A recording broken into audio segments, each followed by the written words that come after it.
Pope Leo XIV met on the morning of the 2nd of February 2026 with Marcelo Rebelo de Sousa, President of the Republic of Portugal, in a Vatican audience that underscored ongoing engagement between the Holy See and a European nation navigating both domestic challenges and international priorities.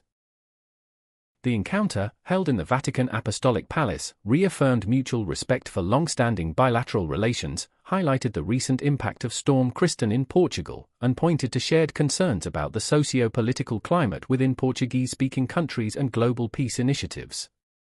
This audience reflects continuity in diplomatic engagement as the Pontiff and Portugal's head of state address pressing humanitarian and geopolitical issues. What was the purpose of Pope Leo XIV's audience with Portugal's president? The primary aim of Pope Leo XIV's audience with President Marcelo Rebelo de Sousa was to reinforce the strength of diplomatic and church-state relations between the Holy See and Portugal. During the morning meeting at the Secretariat of State, both leaders expressed mutual appreciation for solid bilateral relations, emphasizing productive cooperation and the positive relationship between the Portuguese state and the local Catholic Church.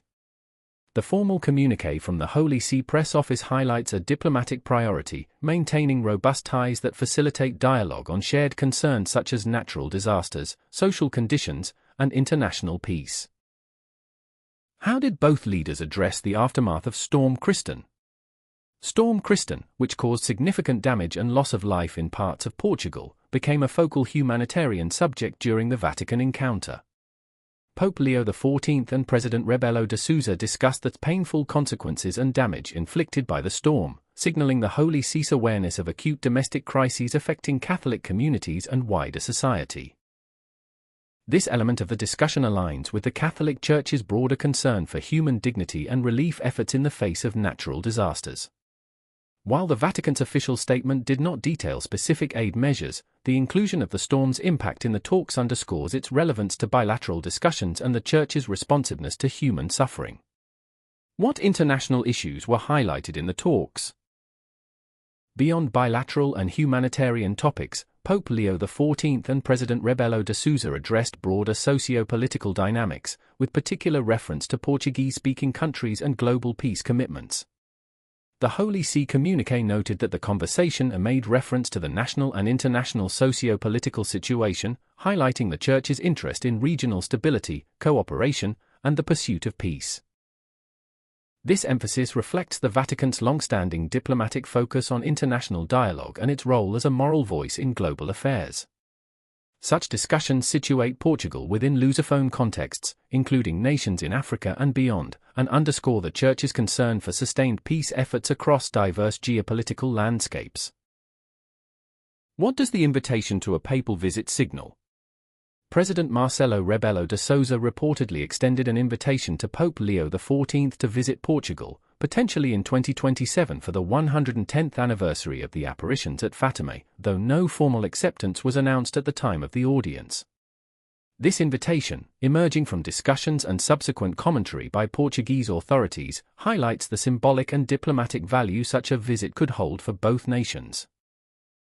A papal visit to Fatima, a major site of Catholic pilgrimage, would underscore the Vatican's engagement with national Catholic heritage and raise the profile of church-state rapport in contexts of shared cultural memory and faith identity.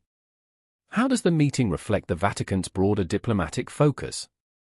The audience between Pope Leo XIV and President Rebelo de Sousa reflects the Holy See's sustained diplomatic engagement on issues extending beyond bilateral concerns.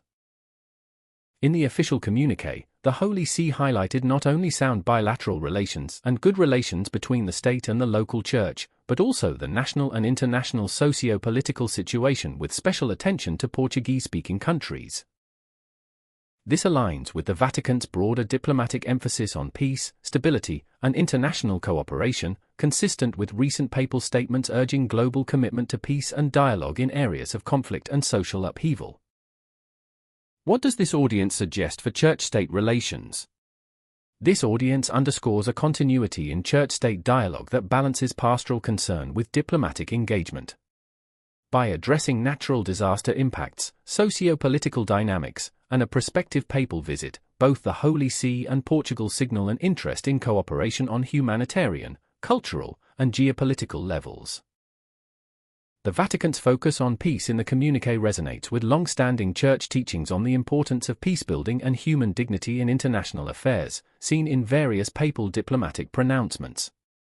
Such meetings reinforce the role of the Holy See as both a spiritual authority and an active diplomatic actor in global affairs. What does this audience suggest for church-state relations?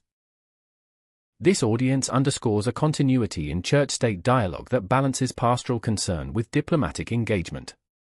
By addressing natural disaster impacts, socio-political dynamics, and a prospective papal visit, both the Holy See and Portugal signal an interest in cooperation on humanitarian, cultural, and geopolitical levels. The Vatican's focus on peace in the communiqué resonates with long-standing church teachings on the importance of peacebuilding and human dignity in international affairs, seen in various papal diplomatic pronouncements. Such meetings reinforce the role of the Holy See as both a spiritual authority and an active diplomatic actor in global affairs.